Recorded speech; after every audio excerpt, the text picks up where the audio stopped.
नाजरीन, आपका आग मऊ में खैर मकदम है। मैं हूं नौशाद अंसारी। आदाब।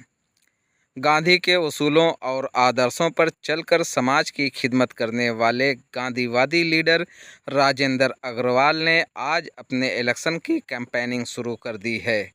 मौसूला खबरों के मुताबिक मऊ शहर के लच्छीपुरा वाकई यानी मिर्ज़ाहदीपुरा से मुतसिल एक नुक्कड़ मीटिंग को खिताब करते हुए उन्होंने बुनकरों से वोट करने की अपील की और कहा कि वो बुनकरों के मसाइल को पार्लियामेंट में उठाएंगे अगर उन्हें कामयाब बनाया तो। नाज़रीन, आपको बता दें कि राजेंद्र अग्रवाल ने आज़ाद उम्मीदवार के तौर से नॉमिनेशन फाइल किया है और उन्हें 17 मई को उनका सिंबल मिल जाएगा। उसके बाद मालूम होगा कि वो किस सिंबल से इलेक्शन लड़ रहे हैं, लेकिन इतना ज़रूर है कि उन्होंने अपनी सरगर्मी तेज़ कर दी है। आइए नाज़रीन, हम आपको पूरी तफसीलात दिखाते हैं और सुनाते हैं क्या कहते हैं राजेंद्र अग्रवाल। आग न्यूज़ के लिए मऊ से ब्यूरो रिपोर्ट।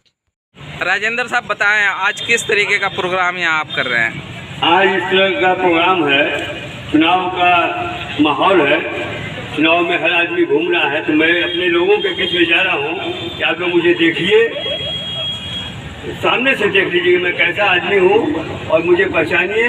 अगर आप लोग को अच्छा लगे कि आदमी अच्छा है, मुझे वोट दीजिएगा। क्या मुद्दे हैं आप, किस मुद्दे को लेके आप चले हैं? मुद्दे तो भाई इतने ज़्यादा हैं कि सबको नहीं बताया जा सकता, लेकिन मुल्क के हालात अच्छे नहीं हैं, उनको एक बेहतरीन मुल्क में चाहता हूँ देखना, उसके लिए मैं आया हूँ और जैसा मुझसे होगा मैं करूँगा। किस तरीके का बेहतरीन मुल्क देखना चाहते हैं? बेहतरीन मुल्क हर तरह का, कोई हर तरह की आसानी हो, कोई परेशानी ना हो, न रिश्वत हो, न कोई बीमारी हो, सबको इलाज अच्छा से मिले, दवा मिले।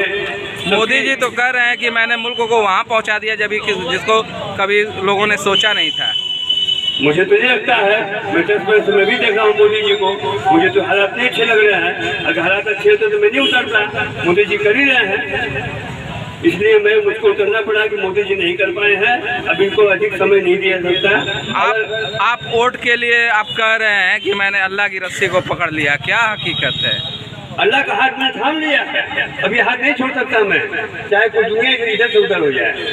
आप कैमरे पे अपना यकीन है, कैमरे पे देखते हुए बोलिए। हाँ, मैं अल्लाह का मैंने हाथ थामा है और वो मुझको कभी गिरने नहीं देंगे, कभी भटकने नहीं देंगे, किसी गलत रास्ते पे जाने नहीं देंगे, इसीलिए मैंने उनका हाथ थामा। आप इलेक्शन लड़ रहे हैं घोसी पार्लियामेंट में, अकेले आप घूम रहे हैं, क्या लग रहा है कि सिर्फ आप एक हिस्सा बन जाएंगे इलेक्शन का, कुछ वोट मिलेगा? नहीं, मेरी बात सुनिए, ये जो भीड़ लेके चलते हैं वो पैसे के बल पर खाली चलते हैं भीड़, और MP एक ही बनता है, वो भीड़ नहीं जाती है दिल्ली, वो जाता है वो एक आदमी। तो मेरे पास तो पैसे नहीं है कि मैं भीड़ लेके चलूं, और दूसरी बात है कि सेवा मुझको करना है। मेरे आदमी जो 10-20 रहेंगे मेरे साथ, उनको सेवा नहीं करना है। जिस दिन चुनाव खत्म होगा तो किनारे हो जाएंगे, मैं इसमें यकीन करता हूँ, सच्चाई ईमानदारी। आप बुनकरों के इलाके में आए हैं, बुनकरों के लिए बड़ी समस्या है, जो मसला है बिजली पासबुक को इस सरकार ने ख़त्म कर दिया। बुनकरों की आवाज़ को कभी आपने उठाया है?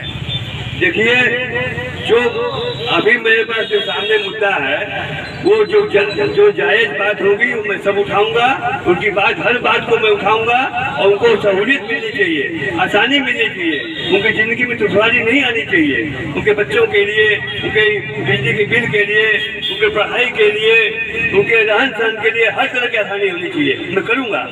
राजेंद्र साहब, क्या वजह है कि आज इलेक्शन है फिर भी बुनकरों का मुद्दा नहीं बन पा रहा है, दूसरे मुद्दे बन रहे हैं? देखिए, मुल्क के हालात ऐसे हैं, मैं सब कुछ अभी नहीं कर सकता, और मैं जो मुझसे बन पड़ेगा उसमें मैं कमी नहीं रखूंगा, जरूर करूंगा। खुले मंच तो आप बात उठा सकते हैं बुनकरों के लिए। बिल्कुल उठाएंगे, बिल्कुल उठाएंगे, इनके साथ नहीं होने दूंगा। क्या मांग करेंगे आप सरकार से? जो सहूलियत उनको होनी चाहिए, ये मेहनत का कौम है। गोल गोल क्यों घुमा रहे हैं? बिजली उनको कह रहे हैं बुनकर की हमारी फ्री होनी चाहिए, इस पे आप क्या कह रहे हैं? बिजली गवर्नमेंट को देना है, अगर वो फ्री दे सकती है तो फ्री दे, या जो कम से कम पैसे लेकर दे, कम से कम पैसे पर दे, बिल्कुल दे।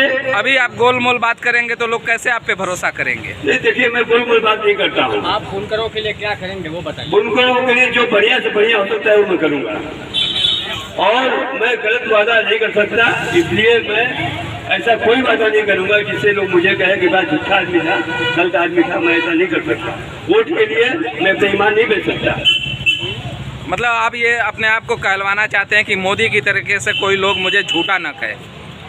और मोदी जाने, मोदी का जो मोदी खाएंगे मोदी के पेट में जाएगा, जो मैं खाऊंगा मेरे पेट में जाएगा, जो आप खाएंगे आपके पेट में जाएगा। सबका अपना अपना कर्म है भैया, इसमें किसी का दूसरा का कोई हक नहीं है। आप खाएंगे तो आपके बच्चे के पेट में नहीं जाएगा, किसी और के तो बात ही। क्या अपील करना चाहते हैं आप यहाँ के लोगों से? मैं अपील यही कर रहा हूँ कि अगर आपको अच्छा लगता है कि आदमी ठीक है उसको वोट दीजिए।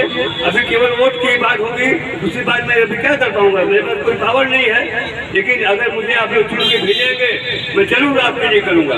आप ही की भलाई के लिए मैं दिल्ली जाऊंगा, अपने से नहीं जा सकता। तो जब मैं अगर आपके लिए जाऊंगा दिल्ली, आप मुझको भेजेंगे, आपका काम न करूं, ऐसा मैं गलत काम नहीं कर सकता। क्या लगता है कि आपका मुकाबला किससे है घोसी में? मेरा मुकाबला क्या, मैं मुकाबले बात नहीं करता हूँ। मैं अपना काम में, हमारे कहा गया है कि अपना काम करो और जो उसका फल नतीजा उसकी मत परवाह करो। मैं काम कर रहा हूँ, नतीजा तो 4 तारीख को मालूम पड़ेगा। अल्लाह ताला चाहेंगे तो मैं कामयाब हो जाऊंगा और आप लोगों की सेवा करूंगा। ठीक है, शुक्रिया, धन्यवाद।